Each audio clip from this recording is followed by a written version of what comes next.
Well, Erik Ten Hag is going to have to be put on trial by INEOS, and it's a very huge story coming in through from a United correspondent. And by the time I had to put it up, he said breaking news, meaning that he got it from a very credible source. Welcome to the United Matters channel. How are you guys? I know you're watching us from, I go by the names of Rock and David. Welcome back from Wembley.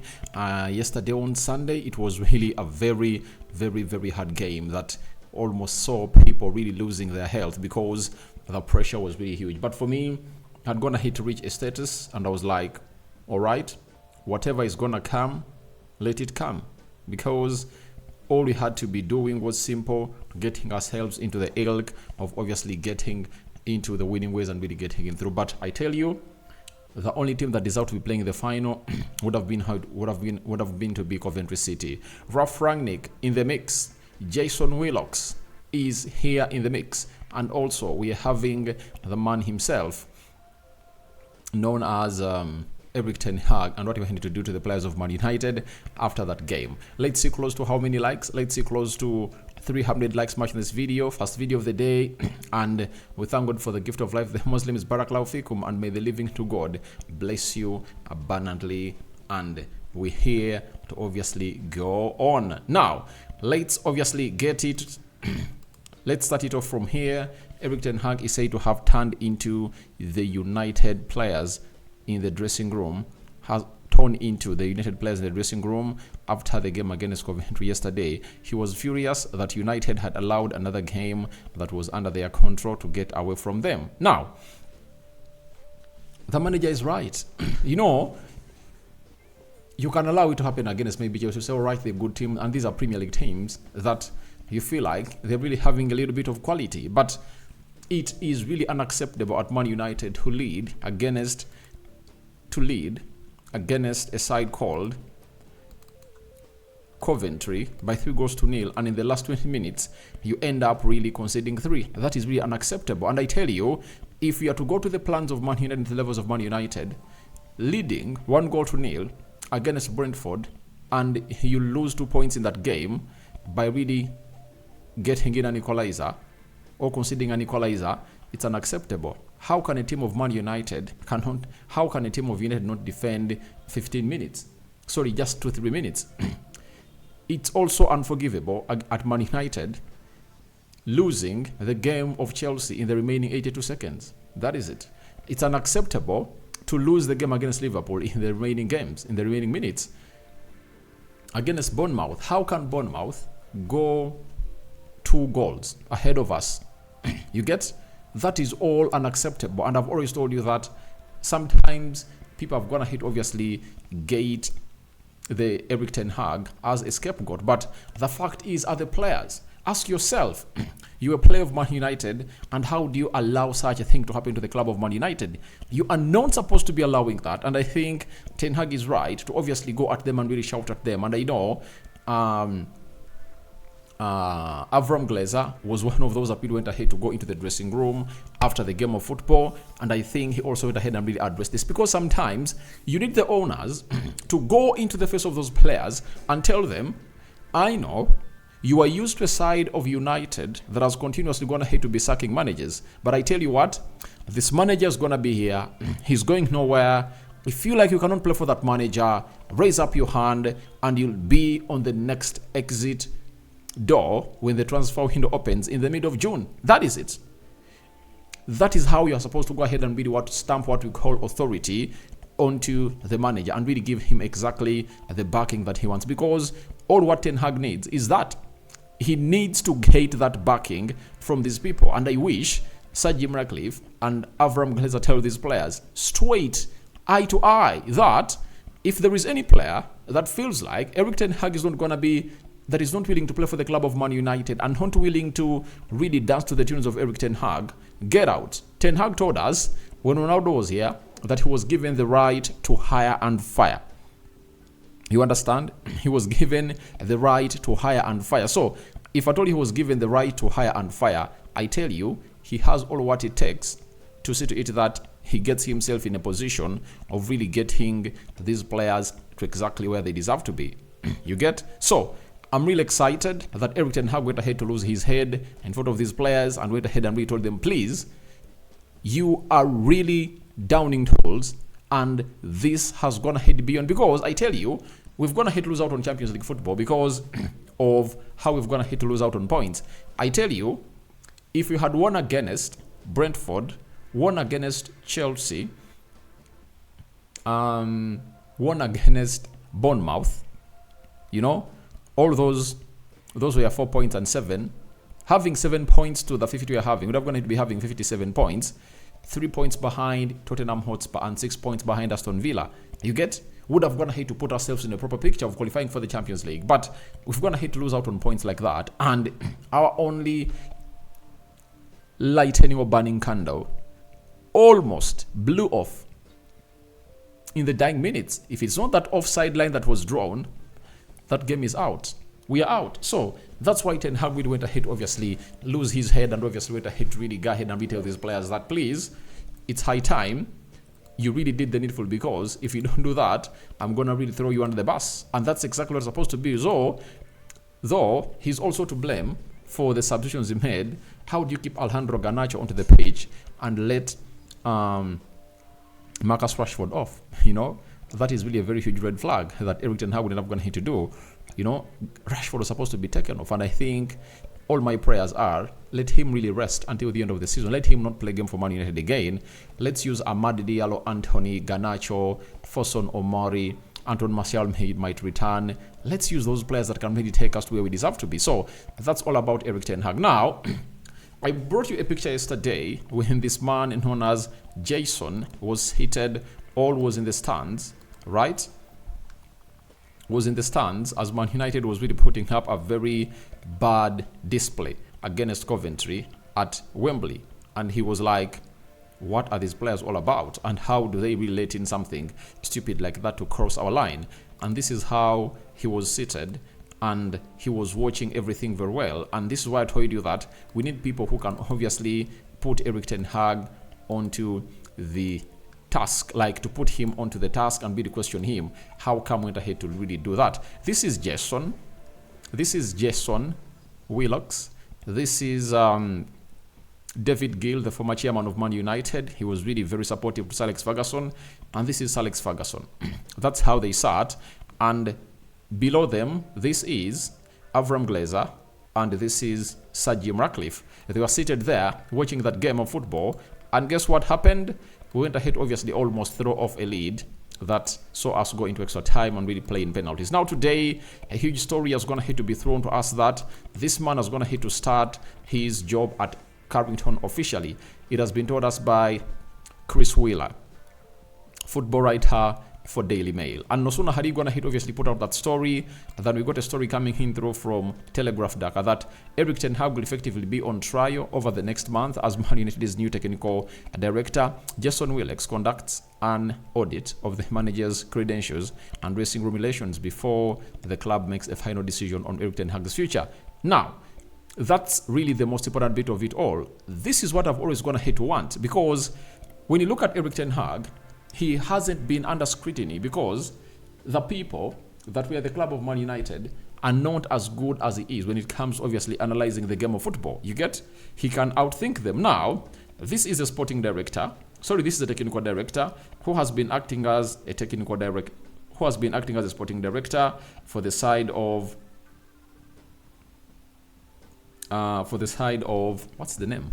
For the side of Southampton, who was at Man City. He knows exactly how coaching should be done. And now we have a person who can obviously tell the manager that your style of play is really bad. This is what we want. Can you really give this us next season? If you can't, then you better leave our side of Man United. I've gone ahead to say this, that we needed people like this who are really good on the job. As we wait for Dan Ashworth to come in through, we've gone ahead to bring in Jason Wilcox to obviously do the job, because Omar Berada trusts him that he knows exactly how Man City, he used to obviously recruit the players, and he knows exactly how the team of Man United should be looking. And it's really funny how we are having two people who were formerly working at City and now working at Man United, meaning that every person would obviously want to be working at the high levels, elite levels. Omar Berada was like 5th or 4th in the hierarchy of the board or the management hierarchy of Man City, and felt like he deserved a chance to obviously try the top job at a certain club, and United came in running for him. Then Jason Wilcox was one of those that was working at Man City as a coach. He saw the likes of Sancho, Phil Foden, Bob, the likes of Lavia coming through, and he left, I think, in 20. He was there for 8 years, and then he was working with Southampton as a sporting director, meaning that he can easily help us through the summer transfer window, and he's really going to come out and really put in a very huge shift, according to me. So he's going to assess Erik Ten Hag, and that is exactly, I've gone ahead obviously calling for here, because Ten Hag needed someone who knows the game of football to obviously ask him, what is the style of play for Man United, and how are we going to really impact it? Such that they have a marking guide to obviously judge this guy. You've been at school, you know exactly how a marking guide is always. So, all Man United needed was a person like him, and Dan Ashworth obviously assess him and really see whether he's really good. Now, this is where the movie starts. Telegraph Docker has gone ahead to obviously add on the following and said that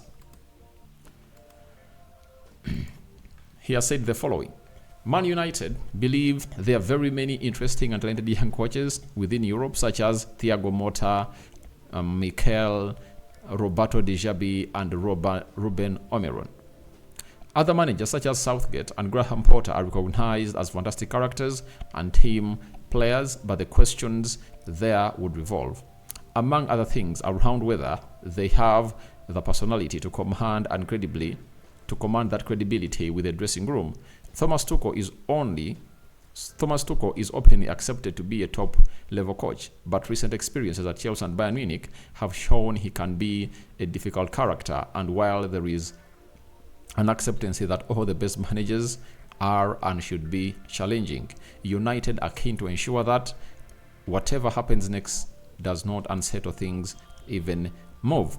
So, the list is there. Even Fabrizio Romano would have gone ahead to see him on the United stand. He has told us that they're discussing names that haven't gone ahead to really approach any manager. And they've gone ahead to bring in this guy to assess Erik Ten Hag. And this is the biggest test for Erik Ten Hag. And I know he's going to pass it, because if you are really one of those people that wants to see whether he really manages everything very well, he's going to tick all the boxes, because he has all what it takes to really be a manager. He was with Pep Guardiola, and Pep was really giving him tactics on how to train the reserve team of Bayern Munich. He was at FC 20 Utrecht, and then he managed at Ajax, where he proved himself that he's really good to go. And I know he's really going to tick the boxes of Jason Wilcox, and I tell you what, he's going to get impressed. Jason will get impressed. When he was still at Man City, one of the names being discussed to come in through and obviously be the replacement of Pep Guardiola, this was the guy, Erik Ten Hag. So when it comes to obviously coaching tactics and all what, I don't think he's really lacking.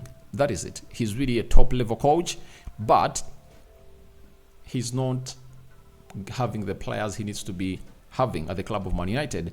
And secondly, I've always told people, I've been to Salon, and this has gone ahead to cross my mind when I was there.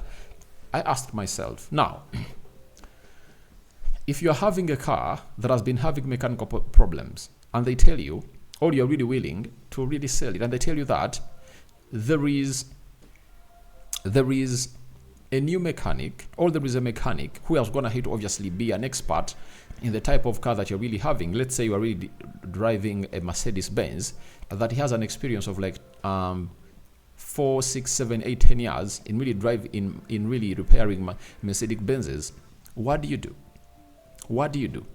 Do you sell that car, or you first give him a chance to obviously repair it and see whether his experience will obviously exonerate you? I think the best thing to do is to get him that Benz to see to it that you get exonerated. Not so? So, as Sir Jim Ratcliffe said, it's not lighting a switch. It's not a light switch. You get? This is going to be something that the fans of United should obviously go ahead and really embrace and bear with. But I tell you what, it's not going to come easy as most of you think. So for me, I'm just excited for Jason Wilcox, obviously starting his job at the club of Man United. And that is really very, very, very giving. I really like that story. and I'm gonna sleep on the right side of the bed and wake up on the right side of the bed because of that guy coming in through to obviously assess Erik ten Hag. Now, former Manchester United interim manager Ralf Rangnick is the favorite to replace Thomas Tuchel at Bayern Munich this summer. And guys, I tell you what, I would love to see Ralf Rangnick go start manage Bayern Munich. Do you know why? Most people now understand what we always talk about here at the channel, that we don't really want these managers to stay if they are performing badly, but there are factors that have gone ahead to be unresolved that have gone ahead to affect the club of Man United.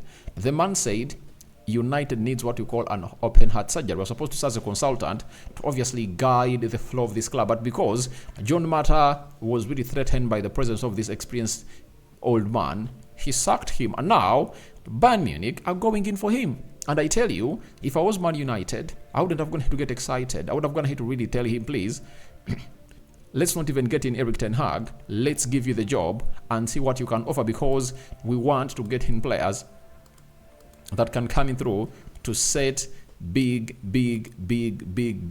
standards. According to me, that is exactly what you're supposed to be having as a club of Man United. So for me, I'm just excited about this man, and I'm here waiting to see how everything is really gonna pan out, because he's really one of those that is gonna hate to put in a very good shift, and after the Euros he might join Bayern Munich. And I want this deal to happen to silence all the haters, to get to know that this guy was really one of a kind, and United went ahead to lose gold, yet they knew how important this guy is, because he's a football professor and he has gone ahead to introduce what we call the Gegenpressing that very many German people have gone ahead to deploy.